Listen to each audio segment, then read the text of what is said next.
What's up? It's Finesse. It's Saturday. I'm out here watching these crazy street performers. They're flipping up. They're doing some out of control stunts. So I'm going to watch them do their show, and then I'm talking to the main guy, Raymond.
Raymond? From the Calypso Tumblers, originally from the Calypso Tumblers. What's the Calypso Tumblers? Well, the Calypso Tumblers, like, okay, good example, you make it a long story short. Like, I grew up in 4-H in the Caribbean, where you teach kids how to, you know, survive in the real world. So, the Calypso Tumblers, you know, it's like a group of guys that do street shows.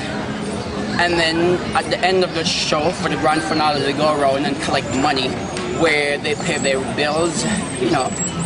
Yes. How long have you been a street performer for? All my life. All your life? Yes, I tell you, in St. Kitts, it's in the West Indies, Leeward Island. It's 68 square miles, population about 45,000 people. What happened, I grew up as a kid, you know, in the countryside, and I come across some Peace Corps, and I would ask them why would they come to my island and work without getting paid. And they told me, they explained why I didn't get it. And then someone once told, one of them told me that when I start traveling, if I start traveling, I would get it easy. Because like I used to look out on the, you know, I'm close to the ocean. I used to look out on the Atlantic side and wonder what's over on the Pacific side. No, I'm over here, I know what's on that side. It's crazy, yeah? But yeah, but I've been a street entertainer all my life. I used to go to the beach in Manchang. That's like another village. And it's like I start doing sloppy backflips and somersault, and that's how thing got started for me. So self-taught? Yeah, everything is self-taught. What brought you out to California?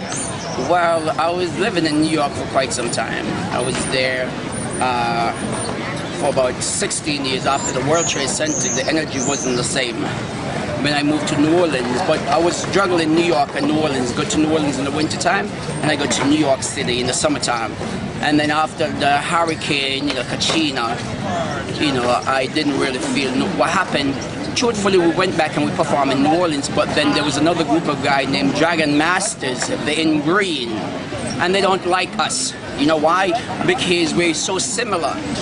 But as artists, you come across shady people, and they, not all of them, but the main guy in the group, Mike, he's very shady, so he find a way to get the French Quarter to dislike us. So then we came to California, and we've been in Venice for about 7 years. Oh, okay, cool. Do you guys ever worry about getting injured?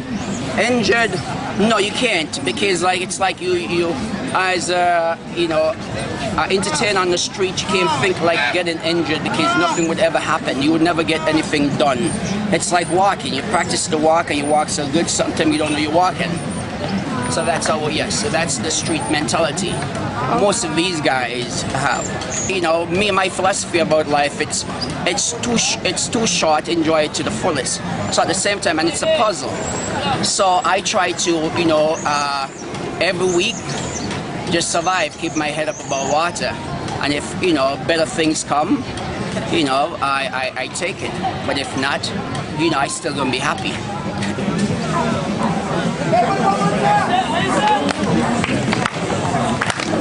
Is all that?